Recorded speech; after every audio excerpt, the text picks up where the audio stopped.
Pues empezamos un nuevo tema después de haber visto toda la parte de bioquímica para estudiar ahora las células, su morfología, su estructura y su fisiología.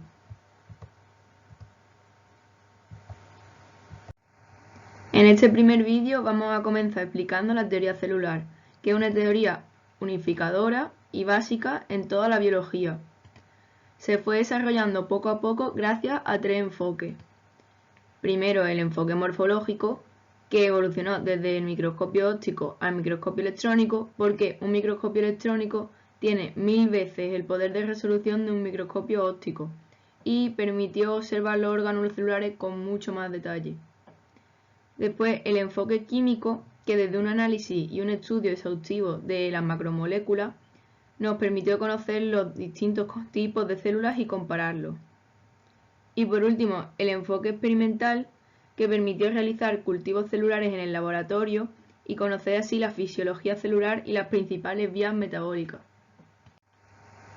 Esta teoría fue formulada por tres autores, que los tenemos aquí, que son Matthias Schleiden, que fue un botánico alemán que llegó a la conclusión de que cualquier tejido vegetal estaba formado por entidades individuales, independientes y distintas, que son lo que conocemos como las células vegetales. Después, Theodor Schwann, que fue un fisiólogo también alemán que llegó a conclusiones semejantes estudiando los tejidos animales, como llegó al concepto de célula animal. Y finalmente, Virchow, que amplió todo esto con su omnicélula ex célula, que quiere decir que toda célula proviene de otra célula, con lo que la teoría celular quedó definitivamente establecida. Y aquí tenemos un esquema con los tres microscopistas que hemos hablado, donde se ve bien representado con flechas como Schwann se fijó en Schleiden para su estudio de los tejidos animales y llegó a las mismas conclusiones, y Virchow amplió estos estudios con su omnicélula ex célula, de que una célula proviene de otra anterior, y la teoría celular quedó definitivamente establecida, como ya hemos dicho. La teoría celular fue formulada en 1839 por Schleiden y Schwann y en 1855 fue ampliada por Virchow. Se constituye como el modelo universal de organización morfofuncional, es decir, morfología y funcionalidad de todos los seres vivos, y postula la célula como unidad estructural y funcional de todos los seres vivos, formulándose en 4 postulados, que ahora veremos. Y aquí una imagen de una célula nerviosa, porque como recordaréis del año pasado, que vimos también lo que eran las células de Schwann. Aquí tenemos una introducción a los 4 postulados de esta teoría, que sería el primero: la célula es la unidad estructural de la vida, porque todo ser vivo está compuesto por una o más unidades vivientes, es decir, células. El segundo dice que la célula es la unidad fisiológica o funcional de la vida, porque cada célula es capaz de mantener su propia vitalidad.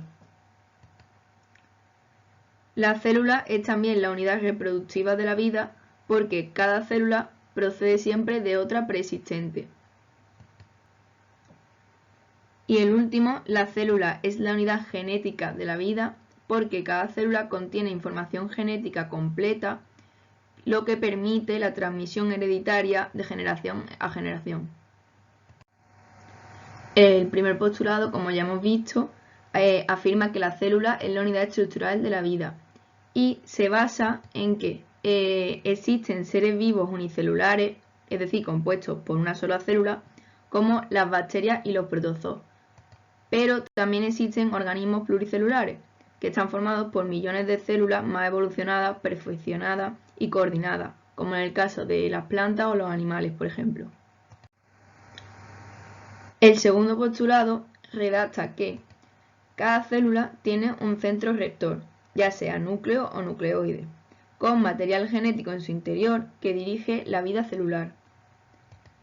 Las células poseen diferentes sistemas para realizar sus funciones vitales, relación, reproducción y nutrición, y organelas que las realizan, pues tenemos las mitocondrias, los cloroplastos y los demás órganos que conocemos. En los seres pluricelulares las células se organizan en tejidos, que forman los distintos órganos y aparatos. Y para garantizar la supervivencia de los seres pluricelulares, estos tejidos, órganos y aparatos van a coordinar sus funciones. El tercer postulado afirma, como ya hemos dicho, que siempre existe una célula precursora, porque las células no surgen espontáneamente, sino que proceden de otras anteriores. Todos los seres pluricelulares proceden de una primera célula de sus progenitores, denominadas gametos.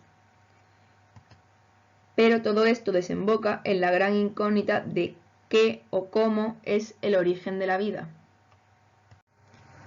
El cuarto postulado denomina que cada célula contiene toda la información hereditaria necesaria para controlar su propio ciclo y desarrollar y hacer funcionar su organismo.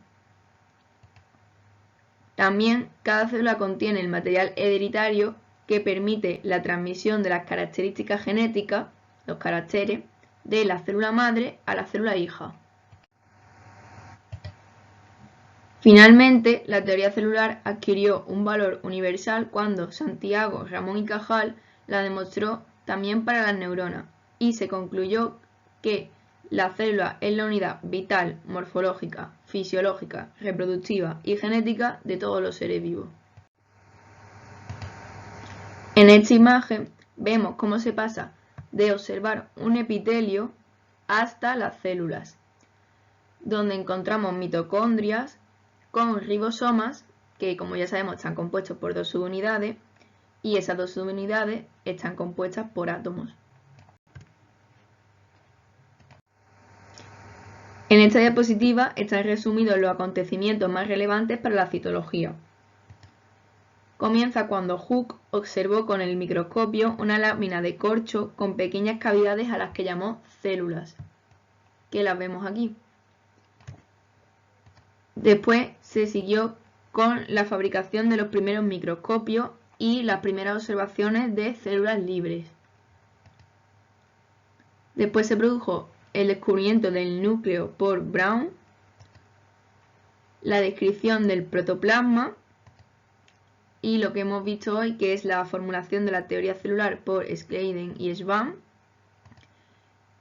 que aquí tenemos una imagen de ambos,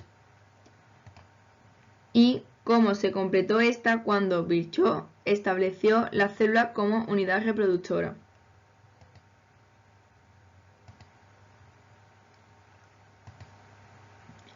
Después se produjo la descripción de las mitocondrias, de la mitosis por Fleming y Strasburger, y la descripción de cromosomas, centrosomas y aparato de Golgi.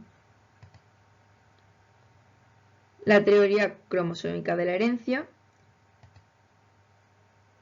y finalmente cuando se acepta la teoría celular porque Ramón y Cajal demostró la individualidad de las neuronas.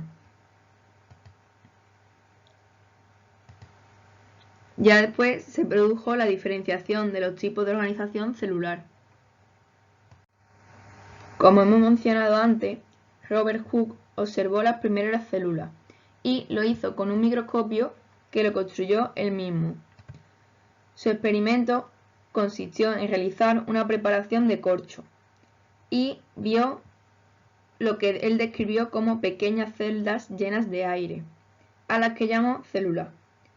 A día de hoy sabemos que lo que vio en realidad Hooke fueron las paredes celulares muertas. Quien realmente observó células vivas por primera vez fue Anton Leeuwenhoek, que construyó unas lentes de gran calidad que se colocaban aquí con una aguja para colocar la muestra y consiguió observar espermatozoides e incluso bacterias del sarro dental e hizo descripciones de protozoos y glóbulos rojos. Hasta 1900 el tejido nervioso se consideraba una excepción a la teoría celular, porque se pensaba que estaba formado por un retículo de fibras y células interconectadas entre sí, constituyendo la teoría reticular, donde no era posible diferenciar los elementos singulares, las neuronas. Ramón y Cajal resolvió este problema con su teoría neuronal, en la que demostraba que las neuronas eran elementos independientes y constituían la unidad anatómica y funcional del sistema nervioso.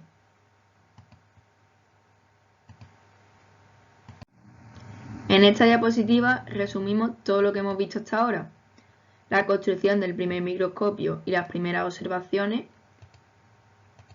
la aparición del término célula por el experimento de Hooke por la observación del corcho, después los 4 enunciados de la teoría celular enunciados por Scheiden, Schwann y por Virchow, que teníamos el primero, que es que todos los organismos vivos están formados por una o varias células, constituyendo los seres unicelulares y pluricelulares, que toda célula procede por división de otra ya preexistente, la célula es la unidad fisiológica, es decir, funcional de los seres vivos, y que la célula contiene el material hereditario necesario para transmitir las características genéticas de una célula madre a una célula hija.